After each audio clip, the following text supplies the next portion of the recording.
A hablar de un tema que tiene varios enfoques, pero ahora lo vamos a hacer con alguien además que es oriundo de esa tierra. Vamos a hablar de Venezuela, vamos a hablar del petróleo venezolano. La última noticia que se conoce al respecto es que el Tesoro de Estados Unidos anunció que podría levantar las sanciones contra Venezuela la próxima semana a los efectos de facilitar lo que le importa a Trump, el negocio del petróleo. El asunto es que la industria petrolera de ese país atraviesa una crisis profunda desde hace bastante tiempo. La producción es apenas una fracción, una porción de lo que en algún momento fue.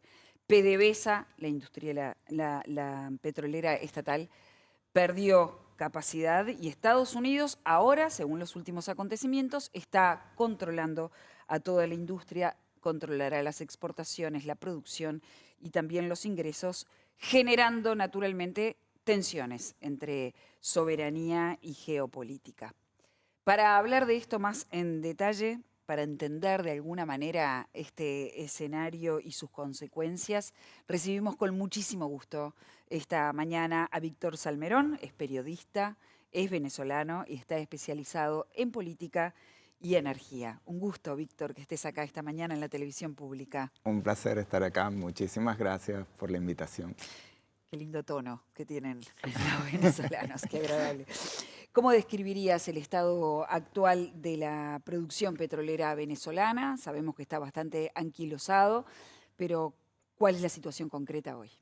Bueno, en 1999, cuando comienza el periodo del chavismo, Venezuela producía 3 millones de barriles de petróleo al día.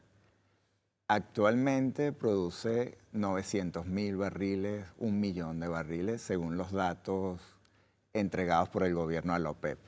¿Y eso cómo se explica? ¿Por qué? ¿Qué pasó con el chavismo que bajó tanto la producción? Bueno, yo diría que lo que define al chavismo en su manejo de la industria petrolera es que es visto como un sector para extraer la mayor cantidad de recursos. Entonces, eso explica varias cosas. Uno, muy poca inversión en aumentar la producción. Venezuela va a ser el único país de la OPEP que no aumenta su producción durante el gigantesco boom petrolero que hay durante el gobierno de Hugo Chávez. Esa misma pretensión de extraer recursos lleva a que coloques unos impuestos bastante altos a las empresas extranjeras que operan en el país. Luego los obligas a hacerse socios minoritarios de PDVSA. PDVSA cae en una especie de manejo político, se convierte como un brazo del partido político y cae mucho su eficiencia. Y además, en esto de expandir la importancia del chavismo, pues se gastan innumerables recursos, por ejemplo, con la experiencia de Petrocaribe, que era una experiencia de vender petróleo barato a una cantidad de naciones, la entrega de petróleo a Cuba. Entonces, al final comienza a descender la producción. Cuando Hugo Chávez muere, ya la producción estaba en 2.500.000. Durante el gobierno de Maduro, esta crisis sigue avanzando. Además, hay una caída del precio del petróleo. Ya PDVSA es porque además, como se busca obtener la mayor cantidad de recursos, hay un endeudamiento rápido y furioso. O sea, la deuda se multiplica por 4. Llega un momento en que se tranca el grifo del financiamiento. Entonces, la producción sigue cayendo hasta 1,5 millones de barriles. Y allí vienen las sanciones de Estados Unidos. Ya estamos en 2019 en este vuelo rasante. Porque a medida que el chavismo va perdiendo apoyo popular, pues se va haciendo más autoritario en lo político, desconoce de facto la Asamblea del 2015, hay una elección del 2018 donde están inhabilitados prácticamente la mayoría de los candidatos de la oposición y vienen las sanciones. Más la pandemia, la producción cae a 500.000 de barriles, o sea, ya era prácticamente Por el nada. piso, digamos. Pasa la pandemia y claro, parte de esa caída fue porque se cerraron pozos por la caída de la demanda. La producción aumenta un poco y en el gobierno de Biden le da una licencia a empresas extranjeras para que puedan volver a Venezuela a producir y exportar petróleo. Chevron es una de ellas. Eni, Repsol, Morela Eni de Italia, Repsol de España, Morel and Prom de Francia. Eso hace que la producción suba desde ese medio millón de barriles hacia el millón de barriles en términos redondos que está actualmente. Hablabas de que todo el sistema, cuando estaba Chávez e incluso Maduro, el petróleo era una fuente de extracción, decías, de recursos para el chavismo. ¿A eso te referías? No, o sea, para el plan chavista, claro. Para el plan chavista. ¿Y por qué O sea, en realidad, ¿por qué relacionas eso con la baja en la inversión? bueno, porque Tendría que ser justamente, al revés. porque como quieres es extraer recursos y Sí. no invertir en aumentar la producción, las inversiones en petróleo requieren grandes volúmenes. Por ejemplo, para darte una idea, para aumentar la producción de Venezuela ahorita de 1 millón a 4 millones de barriles, se estima que necesita 100.000 millones de dólares en 10 años. Entonces, como la idea era extraer recursos, tú no invertiste en aumentar la producción. Había planes de llevar la producción de 3 millones a 5 millones. Eso era lo que Chávez llamaba el plan siembra petrolera, que nunca se cumplió. O sea, nunca se hicieron esas inversiones para aumentar la producción. Simplemente se extraía y se extraían recursos que luego, pues, se despilfarraron, porque en el boom petrolero, para que tengamos una idea, Venezuela recibió 800.000 millones de dólares por exportaciones petroleras. Ese dinero fue a planes que nunca se cumplieron, también a cubrir las pérdidas del plan económico del chavismo. O sea, era un plan con control de cambio, control de precios. El control de cambio, donde el gobierno decidía quién compra dólares y a qué precio, generó una enorme corrupción. Empresas de maletín, personas que obtenían dólares para importar, pero que en verdad no tenían empresa, pero estaban ligados a los círculos del régimen. Sobrefacturación de importaciones, ahí entraban también los privados, que tú dices, voy a importar 5 máquinas, importas una, te quedas con el resto del dinero. Entonces hay una corrupción gigante. Y también el chavismo, recordemos que expropia miles de empresas, esas empresas pasan a formar parte del Estado, comienzan a generar pérdidas. Entonces toda esta parte de la renta petrolera iba tapando todos estos huecos de ese sistema hasta que colapsa, ¿no? Y ahora con esta intervención de Estados Unidos, primero, ¿cuáles son las expectativas con respecto a la industria petrolera reales, ¿no? Porque en realidad también tiene un costo muy alto levantar la industria petrolera en Venezuela. Sí, como decía, las estimaciones están para llevar a esta producción a un nivel importante y que cumpla, pienso yo, con las expectativas que puede tener Estados Unidos de entonces ejercer un control importante sobre las reservas de petróleo. Es decir, Venezuela ahorita produce muy poco, pero tiene las mayores reservas de petróleo del planeta. En la faja petrolífera del Orinoco se habla que hay 300.000 millones de barriles de petróleo. En Guyana, que es el petroestado naciente, el bloque Stabroek, que es el gran descubrimiento, tiene 11.000 millones de barriles de petróleo. Entonces, pero la calidad del petróleo es un petróleo más pesado que necesita mucho más procesamiento, es ¿no? un petróleo pesado, pero la tecnología te permite extraerlo a un costo de barril muy rentable. Y además las refinerías del Golfo de Estados Unidos están acondicionadas para ese petróleo venezolano porque fueron hechas justamente para eso.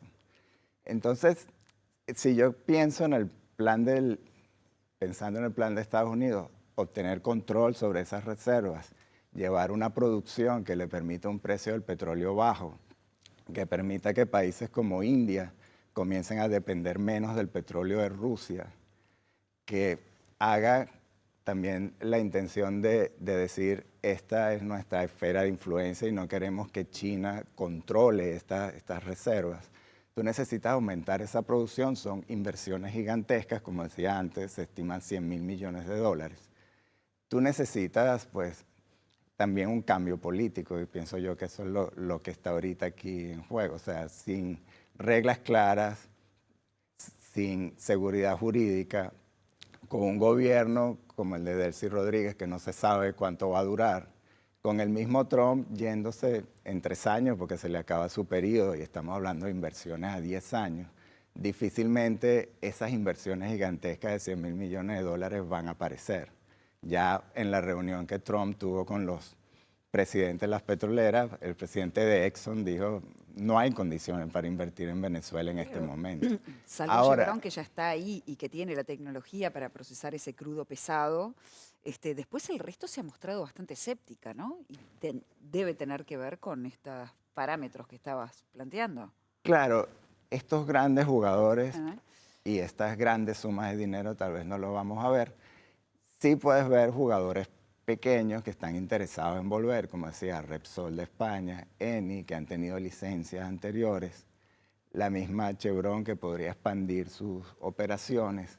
Entonces, ahí el estimado es que Venezuela podría sumar unos 500.000 barriles diarios en 1 o 2 años. Hasta ahí llegaría eso. Pasar de allí a una producción de 4 millones de barriles, como digo, necesita unas condiciones que ahorita no se ven en el tablero. Y no están apareciendo los interesados tampoco.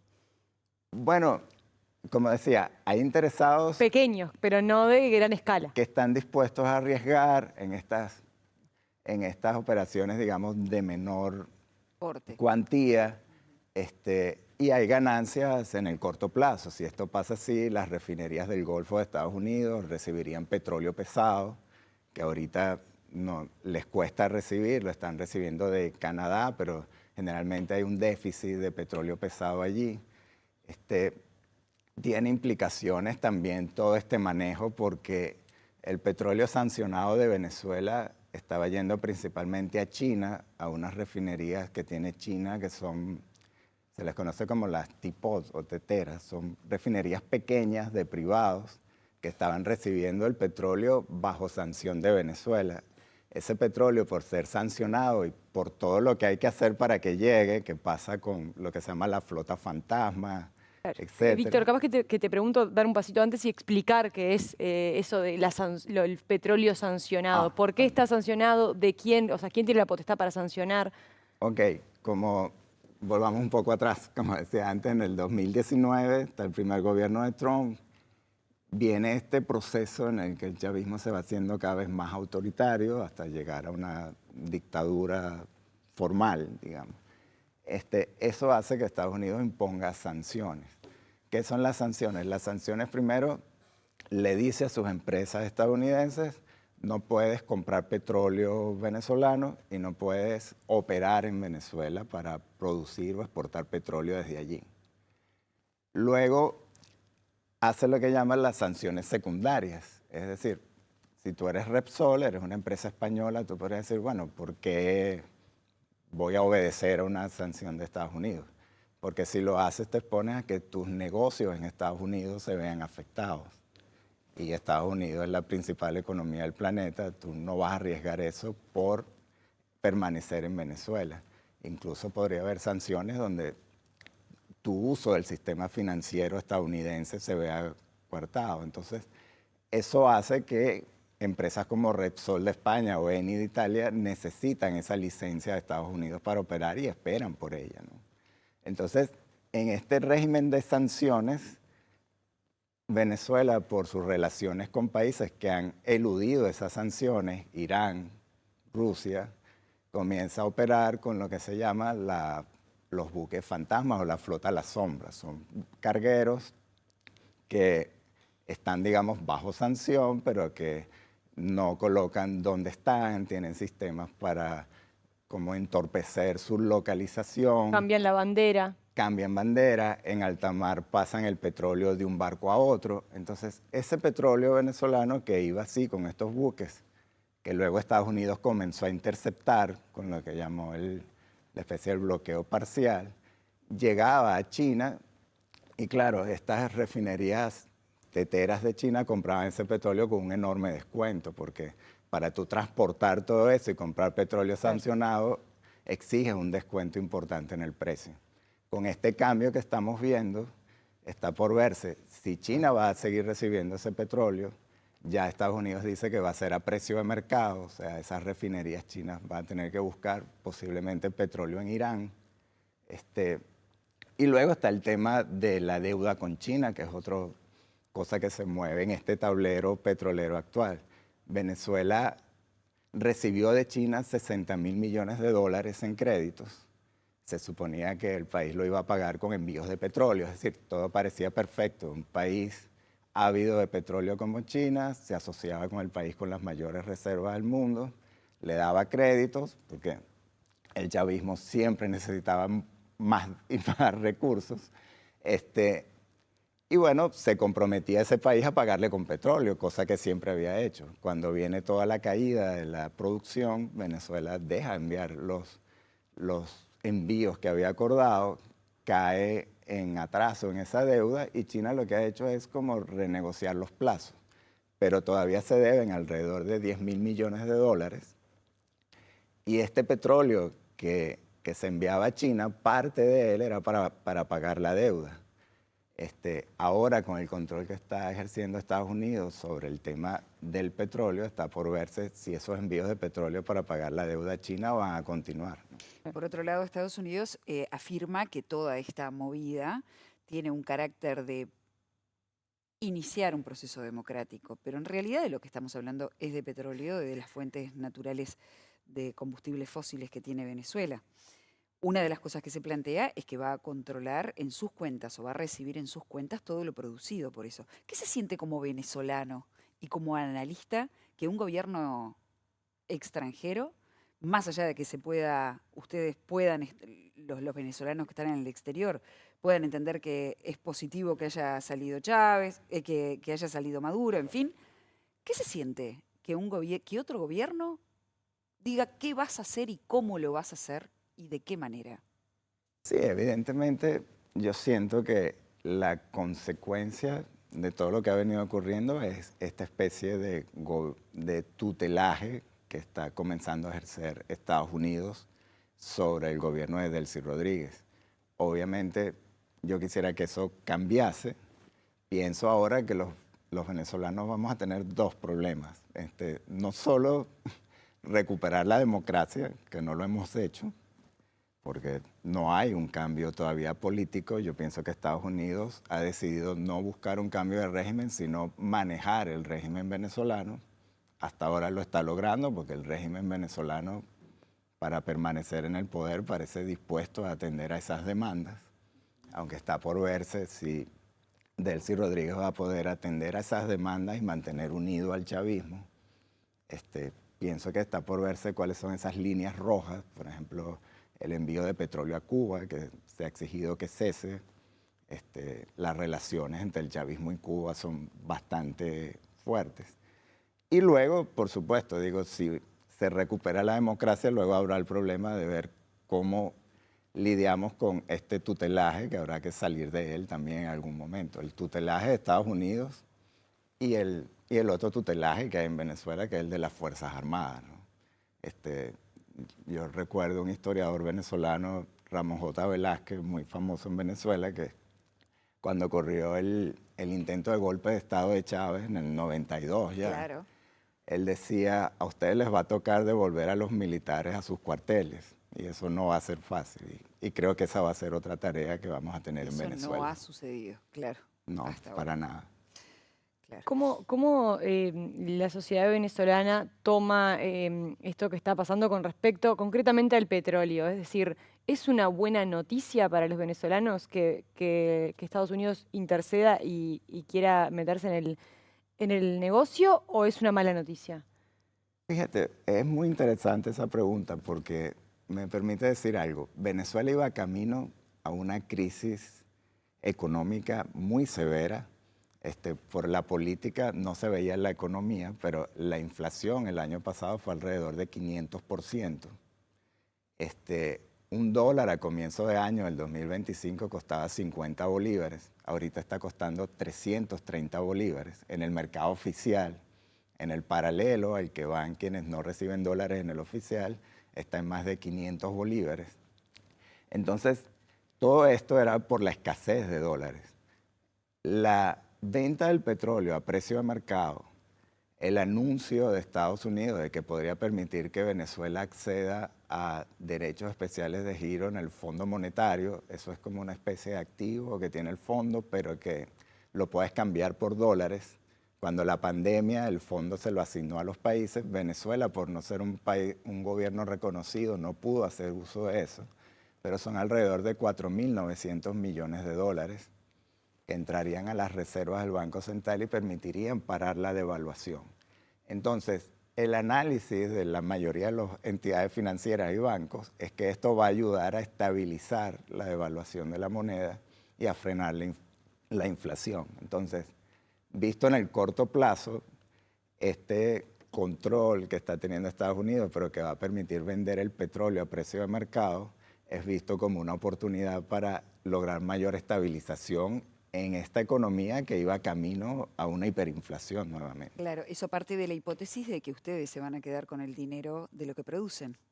Bien, Pero la otra hipótesis es que, la otra hipótesis no, toda la sintomatología del caso indica que Estados Unidos se va a quedar con ese dinero.